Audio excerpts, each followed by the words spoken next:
hope you will fall into good hands. A horse never knows who may ride him.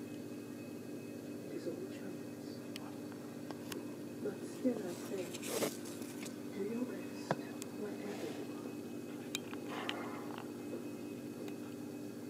I wondered anxiously what kind of man my new master would turn out to be. My first impressions of my new home were good. Birtwick House was set in a large park full of lovely old trees. There was accommodation for many horses and carriages, and I was led into a nice roomy stall with a swinging window.